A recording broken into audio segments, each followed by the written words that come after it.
What's happening, guys? So I'm here with my cameraman Josh again, who came to my recent fight last week. So we thought we'd do a video on the reflection of the fight and just a general sort of chat, really. So Josh, hello. Hello. Is this the third? No, I know this is your fourth pro that you've done. Yes. But how many have I? I think I've been at 3 now. You've been at 3, yeah. You didn't. One. I wasn't able to. Yeah. To get to. The difference with this one straight away is obviously it was in Bolton, which is a big deal for you, obviously with your football roots and whatnot. Yeah, kind of go through how did that kind of come about, and what was the process leading up to that kind of different sort of venue? Yeah, well, I mean, but the Bolton venue was like, obviously it was a dream for me because obviously I'm a big Bolton fan, and it's something I sort of wanted since I first started, to be honest. Like, I remember, it was funny how it worked out actually, because I remember I had my first pro fight on the 20th of August 2021, and I've just had that fourth one on the 20th of August 2022, right? So it's exactly a year after me debut. And I remember after my debut, I had an interview after the fight, and I said on the interview, the guy who was interviewing me said to me, I was a big Bolton fan, would you like a show in Bolton? And I said, well, I'd love a show in Bolton. I said, that'd be a dream. I said, because I know my promoter Kieran, he's done shows in Bolton before, so I'd love to get on that show. And then how it turned out, exactly a year from me saying that, I fought at Bolton's ground. But yeah, the sort of process of it was, obviously my last fight before that was April, so we was just waiting for a fight date, and then Kieran, he's obviously my manager as well, he texted me saying, well, there might be, I asked him about fight dates, he said there might be one at Bolton's ground in the summer. He said, oh, there might be one elsewhere, and then I basically just replied back to him straight away and said, listen, if there's one at Bolton's ground, I'm not bothered about the other fights. I said, just get me on that 100%. I'll be on that one. And then I didn't hear much off him, and all of a sudden, mate, I got a poster sent to me of my face. Was that how he proposed the fight to you? Yeah. And a poster with the obviously Bolton's ground in the background. It was a great poster. And I was buzzing, mate. Yeah. What is it though in particular? So I know obviously with the roots, as I mentioned earlier, with like football, but what is it in particular with Bolton that has like a clear kind of place in your heart that means a big deal to sort of do well there? I know you want to grow more your fan base there. Yeah. What's the main reason? It's mainly just because I've been a Bolton fan all my life. You know, it's my dad took me when I was 4 years old. He was a Bolton fan. He is a Bolton fan. And like I say, he started taking me from a young age, so I've grew up in, you know, the Bolton contingency, like watching Bolton since I was a kid. And it's just the club, I think, because we're obviously a smaller team compared to the big Prem clubs like the City and the Uniteds and whatnot. It's more of like, I feel like it's more of a family club, more of a community club, you know what I mean? Like you don't get any tourists coming to our club watching it. We get the die-hard fans. And I think because I've been used to that, growing up, now I've started my pro career and I've started getting a few of the Bolton fans behind me. It's come to realisation that, you know, I could get this whole club behind me. The club stick together a lot. Like, we was in a bit of trouble a couple of years ago, going into liquidation and all that, where you know, the owner took a lot of money out of the club and whatnot, and we nearly went bust basically. But it was a lot of the fan base who, you know, they chipped in, they stuck together, and it was a fan base that sort of saved us. And when I seen that with how the fans come together, I thought it was mint. Obviously, me and my dad being one of them. And then once I've got this opportunity to fight at the ground, and I started putting it out there a little bit more to the Bolton fans in, you know, the group chats and everything, and it just sort of took off. Everyone's just got behind me, and it's great to see, really. And like I say, like you just said there, the fan base is just slowly growing and growing, which is mint. Well, it's momentum, and you have to kind of be patient with it, because obviously you're going to gain that through the fights. But the venue, that's like, I said to you on the night, didn't I? I didn't recognise until I went to the top tier part that I'd actually shot there before. Right. Have you gone to watch fights there before? Yeah. I'd been to a few fights there before. You know, just watching a couple of other boxers, you know, who I knew, and I bought tickets off them to go and watch. And this was obviously in the meantime, my first 3 were all at Bowler's Exhibition Centre. And when I went and watching these lads at Bolton, I thought it's a good venue. This it's not just I'm not being biased because it's my club. You know what I mean? It's just the whole venue, like the carpet flooring and all that. So it's just and it was a bit more compact. So I knew for a fact the atmosphere would be better in there. And I just like the look of the venue. So then when like I say when I got the opportunity to fight there, it took me approximately 2 seconds to decide. Yeah, well, I was debating on the night because it's got that cool. I'll add some shots actually over this, but it's kind of got the top bit where you can kind of see a bit, not a bird, well, yeah, kind of like a bird's eye of the fight. You can kind of get a whole different perspective. But when I was there last time, there was a lot more of red team and blue team kind of on the opposite sides of the top floor. Yeah. Didn't really. Where was your opponent on that? 'Cause I didn't really see him until. Well, so this is like all that top. The top bit, all the balcony, that was all the changing rooms. Obviously, you had. So where we was, Josh, towards the top right. This is where all the home fighters were. But where I was warming up along that long stretch, down there and to the other side. So it's basically the other side of the balcony. So if the ring is here, to the right at the top is where we were all warming up, and then to the left at the top is where all the away fighters are warming up. Right, okay. But it's massive and it's miles better when you've got a changing room that's big. You know what I mean? You've got all the space in the world to do what you want. Yeah. Well, obviously this time different with this fight that you just had. Brian wasn't there. No. He's slacked off. He's gone on holiday. Sunning himself in Egypt. Yeah.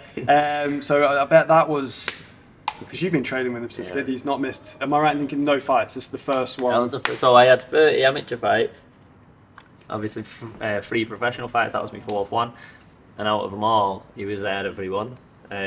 So this was the only one he's missed. Yeah. Was I because when I was relaying the footage back, was someone there filming? Was Brian watching it live, or was someone filming it to send to him? Yeah, and also Gaz, who coaches here, obviously Brian's best mate.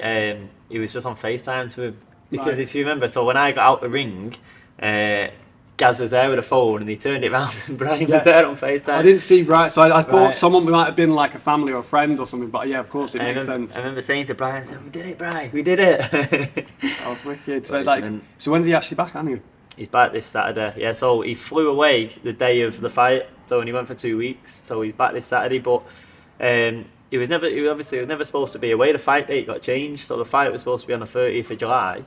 That was it. And that was it. And then it got pushed back 3 weeks. And unfortunately, he'd booked this family holiday already.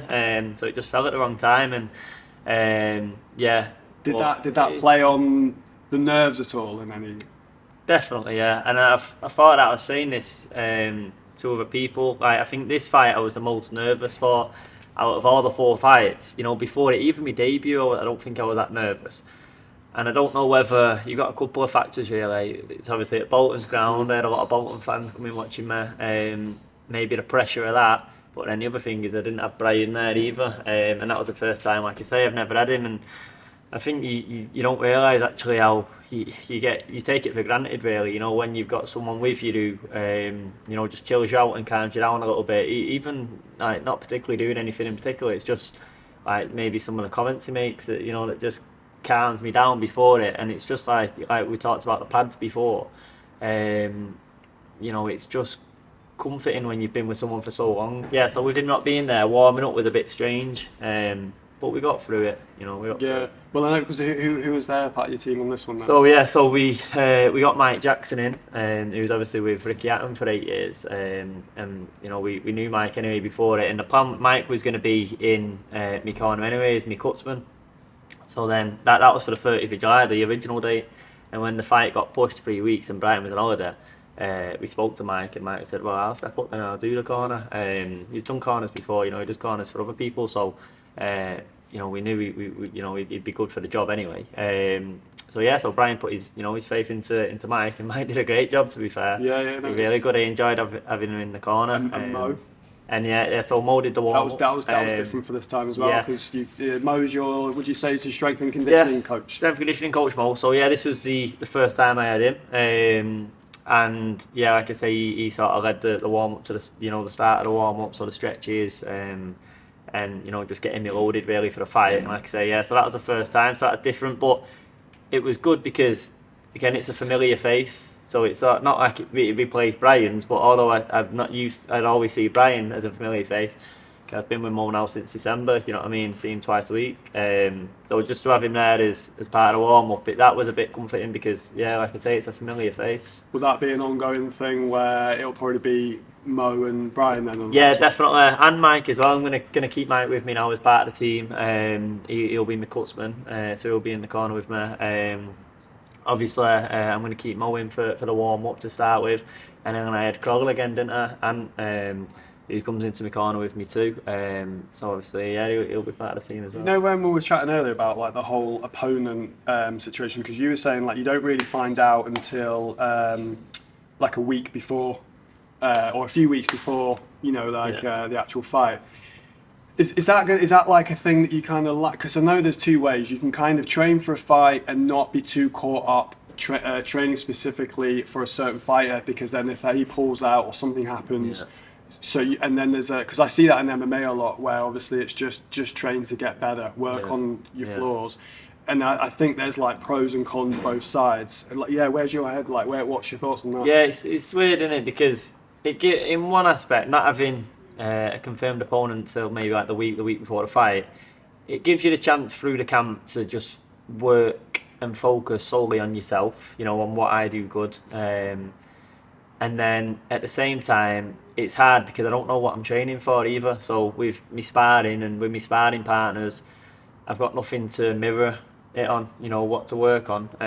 So it's always helpful then once I find out, have a watch of my opponent, see, you know, what I can do, what to look out for and stuff like that, and then apply it into the sparring. So it'd be helpful to, you know, to find out earlier, but it's not always the case for these small horse shows at this stage. Will that become like less apparent then as you probably go up the ladder? Yeah. You'll probably have an opponent earlier. Yeah, definitely. Yeah, because obviously I'm at the early stage of the career.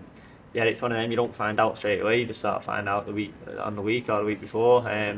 But yeah, as I move up, it'll be one of them where I'll have an opponent and then, you know, I'll train for that fight. What was the lad's name on the last? Michael Mooner. Michael Mooner. Michael Madman Mooner. Yeah. Editing that fight was interesting. He does a lot of battle war cries. Yeah. Which I could imagine me doing that, kind of like just letting out. I mean, one could say if you do too much, it's a bit of a risk of an adrenaline dump. Yeah. Do you know what I mean? That kind of like. Yeah. So, because he does do it quite a lot. He does. But it was fun to watch it and edit. But yeah, so how did it kind of go with him? I mean, because there was a lot of respect in terms of the end. So talk me through that. Good, you know, it was tough. It was a tough opponent. And everything sort of, like I say, I think we found out the week of the fight or the week before the fight who I was fighting. So like me and Brian had a chance to watch him. So we come up with a game plan. And I won't say it, but the game plan worked to treat. You know, it worked really well. Everything we had watched and wanted to do went to plan. Everything that we seen, you know, we could be landed, and it worked well. But he came and put on a good fight. To be fair to him, he had a couple of good overhand rights, which, you know, we caught. Kept saying to you that he was saying he was really complimentary to you because he said fair play to you because I trained for this properly. He like did, really tried to. Really go the full mile for it, and that says a lot. So and it's always nice to see at the end because obviously I put at the end of the clip that I showed you earlier that, you know, showing of mutual respect. What's mad as well, that was the same night as AJ versus Usyk, which is like, and I remember thinking, that's why I was texting you, Alex, what time are you on, mate? Just because I've got all friends saying like, come round mine and we'll watch the fight.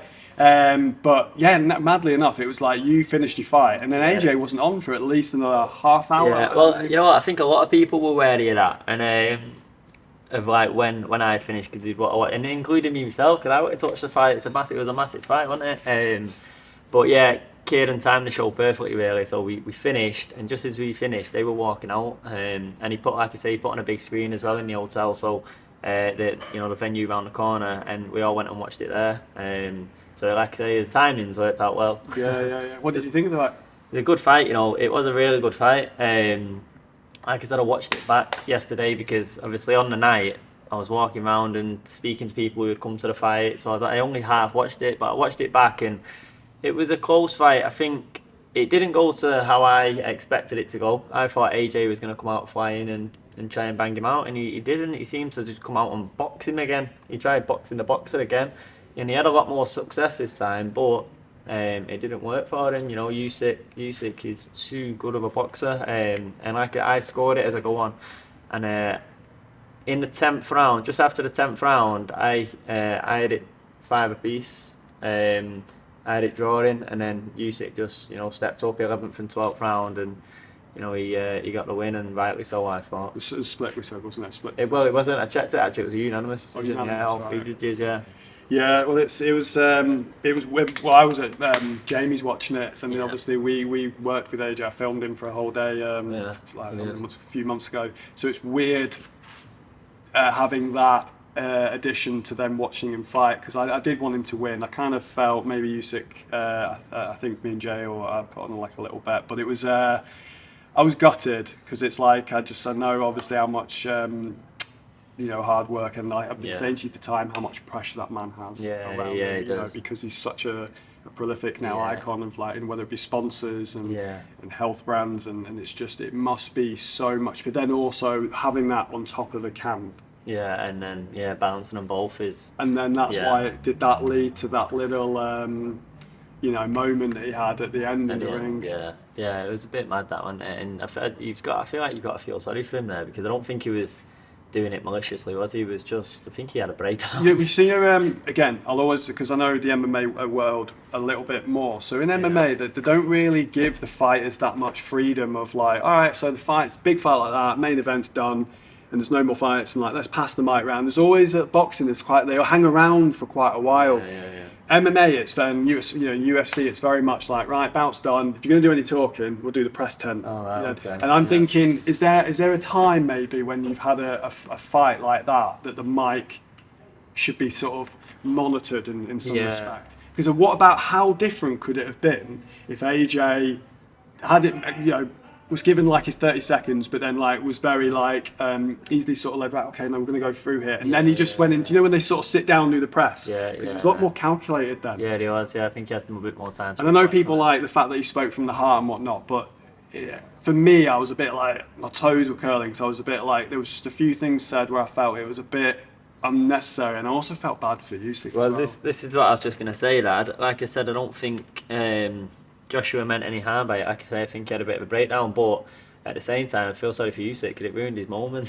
You know what I mean? That was his moment. He should have been able to celebrate, and I don't think he. Because I don't assume that he's in his head, because obviously speaks different language, that he's had such like we all have, but he's had a crazy year. Of course. War Ukrainian, and it's just like, so I bet in his head he was thinking of things he'd like to say, and like the way he visualised that, for all that stuff he's had to go through. Yeah. And then AJ's like, nah. So it was, and then Tyson's a bit confusing as well, Tyson Fury, because I've seen a few bits and bobs where he's kind of like apparently bashing AJ for the way he handled and stuff, but yet only a few years before he's advocating for mental health. Yeah.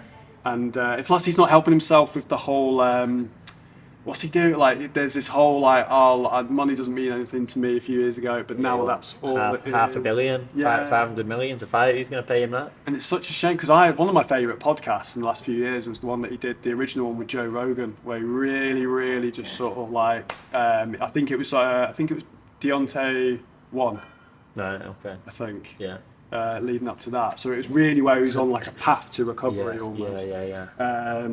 But I don't think that fight makes any sense for a while down, does it? It'll be interesting to see where the fights lead with, or the fights go in this heavyweight division, because it'd be interesting to see what Joshua does now. I don't know. I'd still like to see Joshua and Fury, but I don't think that'll ever happen. I'd like to see Joshua and Wilder. Usyk, I don't know. I think I'd like to see Fury and Usyk, although I think Fury would be too big for him. But I don't know. I just think with Fury, like he's retired, and then he came out and said he said he was going to fight Chisora. Yeah, well, he wanted like another trilogy. Yeah. And then and I thought, who wants to see that fight? No one wants to see that fight. So, but then he went back into retirement, and then he's going to come out again, but for $500 million. And I think he's just making a bit of a fool of himself. And he's worked so hard in the last 5 years to build a concrete legacy, like a legacy, and then he's kind of tarnishing it a little bit. Either just, all right, then you've retired, you know, as one of the greats, or come back and really unify the division sort of thing, but and fight Usyk Yeah. and just go from there. But I don't know. I don't know where it'll go. Hopefully there'll be some more big fights made, but I don't think there will be. To be honest, I think everyone's just ducking everyone. Yeah, well, hopefully there's a bit of noise kept alive, because I know how much you love the YouTube world of boxing. I know I'm fascinated because it's such a circus, and I think having a bit of fucking mental drama every now and again is quite a bit of fun. But and I know that the whole Jake Paul thing's got a very Marmite thing to it, but I can't help, especially when I'm sort of doing training with you, I can't help but just have the respect, because you can't, you know better than me, you can't lie when you're in there. In terms of like the graft that he's got to put in, and this is a lad that's only started like 4 years ago. But I know KSI fought recently, and I know that them two are going to be fighting, because he fought 2 in one night. Yeah. Which I don't think you've watched them. No, I didn't bother watching it. No, mate. No, it's a circus, isn't it? It's a circus, and you know what? I watched a clip came up on me Twitter, and I started watching it, and I had to turn it off. And you know what it was? It was because it wasn't even because of the fight. It was just because of the commentary. The commentary just wound me up. Really? It was to do with KSI. If he put this lad down, didn't he? Whoever it was, put him down, and then the commentator saying, "Oh, power from KSI is scary." Everyone's just hypes them up, and everyone just needs to remember at the end of the day, these guys are YouTubers, you know, they're not actual boxers. And I think it just drives me mad, mate. I don't know if it's jealous because they're making all this money, you know, and you haven't put the graft in or whatnot, but yeah, I just don't like it, mate. I just don't like it. It just gets to me. Do you? Because I sometimes, there's a mate of mine, Dom, who we have a bit of like back and forth, where he's like, "No, it's bollocks. It's bad for boxing." I'm like, "No, mate, it's good," because then the kids are literally looking at the emphasis of boxing, of like whether it be looking at it, hearing about it, and then like thinking, "Oh, I might start that."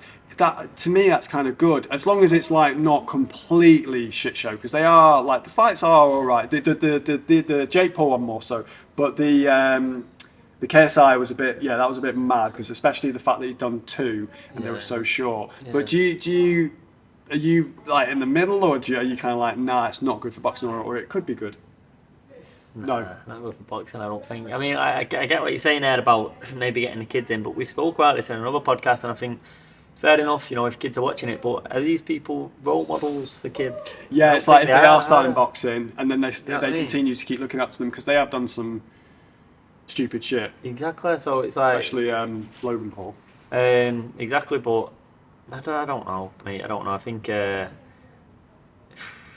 it's just, I don't really. I'm not a fan of it, and I think it's just because as well. The other thing that annoyed me, like I said, it was the commentary got to me, but it's the fact that there's Eddie Hearn's all over it and stuff like that. And it's, I mean, I understand boxing's a business at the end of the day, and they're making millions out of it. So, like, you know, I get why Eddie Hearn's doing it, but I don't know. No, well, let's finish on a couple more serious ones. So, what about Ben and Eubank? Ben, that's a proper fight. I think Eubank. Yeah, so I'll talk about this. Yeah. I'm buzzing that fight's being made. I only really knew properly the history of the two dads, like really sort of. I think I watched like BT's sort of catch up sort of doc thing, and I didn't realise the extent how much they hated each other. And it's mad seeing Eubank, Chris Jr., because I remember watching a reality show years ago where he's a little kid. His dad's like, you know, like the Osbournes reality show. Eubank had one of those, and then Junior would be like a little kid, and now he's like this fucking... he's a beast. And I think the fight is special just because of the come down from the dads. You know what I mean? But I think it will be a good fight. I think Eubank wins in my eyes. I think everyone's saying the same, and it's the size. I think he's too big for Ben. And is this the one where Jamie was saying one's going down 2 weights, one's going up 2 weights? Yeah, so it's a catch weight. Eubank going down, I'm guessing? Ben's got to come up for it, because Eubank is naturally heavier than Ben. But did you see, there was an interview the other day actually, of Eubank, and he's eating a bucket of KFC. No. You know, see that? No. And I mean, to be fair, I think all that is mind games. You know, he's basically saying, "Oh yeah, well, I'm on weight, I can eat all this, you know, KFC, all this junk food." But it's like Eubank saying, "Oh, he only needs to be 60% for the fight," and it's one of them with that, because is he just saying it, you know, to get in his make him head, think he's, or like, not taking it does seriously? he really think he only needs to be 6 for the fight? Because if you're going in underestimating him, you know, it's not a bright idea, I don't think, because Ben is a really good fighter, and he's got good power as well. So, but at the same time, I think Eubank has got a chin that's been tested, I think, and yeah, he's a good boxer as well. He impressed me with the Liam Williams fight. Although, like, don't get me wrong, I don't like Eubank as a fighter. I hate watching him. How come? Just because I'm not sure. Did you watch the Liam Williams No, fight? no. He just made a cock of himself. He was beating him pretty comfortably, and he's just showboating and rather than like, because he hurt Williams, rather than getting him out of there and finishing the job, he was just like dancing, dicking around. Yeah, I'm quite surprised at that, because I thought in the interviews I watched him on the Diary of a CEO. I can't remember his name, but yeah, Eubank was on there, and he comes across quite like a bit more of a toned down version of his dad. Right. Like, you know, I'm quite surprised he was yeah, no, doing that. he is. Just watch that fight, the Williams fight. You'll hate him after it. I promise okay. you. So I want Ben to win. I want Ben to win the fight, but my prediction is Eubank on points. Right. Because I just don't think he'll stop Ben, just simply because I don't think he wants to. Like, I think I've seen it in a couple of fights before. He hurts his opponents and then just wants to play with them. Doesn't have that like killer instinct. I think he might do. He might have it, but he just chooses not to. You know what I mean? Where is it and when is it? It's the 8th of October. So far. All right. I assume I it's don't know where it is somewhere. actually. I've not even checked where it is. I think it's London. Right. Like Wembley or Yeah. something. I think it's the The O2. The O2. Yeah. Is Oh, is Wembley it? a bit too big for them, maybe? I honestly don't know. I've not checked. I just presume it's in London. But yeah, 8th of October. Well, that's a nice little segue on to... Sets me up nicely now. When's the date again? Your next fight? So, next fight, yeah, is the day before that, the 7th of October. Right. Yeah, 7th of October at Bolton's ground again, back at my beloved football club. So I'm buzzing. Yeah, so it's only, we're making this video on the 31st of August, aren't we? So it's Wednesday today, so it'll be 5 weeks on Friday. 3rd of September. Is that the most common amount of your camp is? Because I know they're less sort of like 4, sort of 6. Yeah, 12. it tends to be sort of between, what do you mean, weeks building up? Yeah, well, no, how many, like, what's your like average camp like? Yeah, they all tend to be between like from 4 to sort of 6, 7 weeks. So like that last one was a really long camp. So I think I was doing like a 6 or 7 week camp, then it got pushed back, so I ended up doing a 9-week camp, and it was awful, mate. It was dreadful. But this one, would be a 5-week camp. Yeah. Do you surely, but if you had to go to 9, because obviously the fight was delayed, surely you'd have a bit, because you're not, weren't planning to do a 9-week camp. Do you take like a few days off, or do you have to just, if you're on that bike, you just got to... Really, yeah. If you're on the bike, you just sort of keep going. That's how it... Because it's hard to get that momentum back. Yeah, exactly. Yeah, there's no point me having a week off, and because I probably feel like I'm starting from scratch then, after all the 6 weeks I've just done. So yeah, I just kept on for the next 3 weeks. It was the diet and stuff that was the hardest bit, because in my head, right, after this week now, but I'm done with my diet. I can enjoy my food, and then I've got to a sort of weight that I was happy with, and then I've got to do an extra 3 weeks of dieting, and it's tough. It's tough. It's every day. It's just, you know what I mean. You got to be disciplined with it. Yeah. But as soon as we did it, we got through it, and we're on to the next now. On to the next. What? Just so I can make you look like a fool or make you look really, really good. Just say final prediction again for Ben and Eubank. So when we do the next podcast, see how accurate you're at. My prediction is Eubank on points. Okay. I don't know them well enough to throw it out there. But nice one, dude. Cool. Yeah. Cheers, Josh. Thank you, everyone.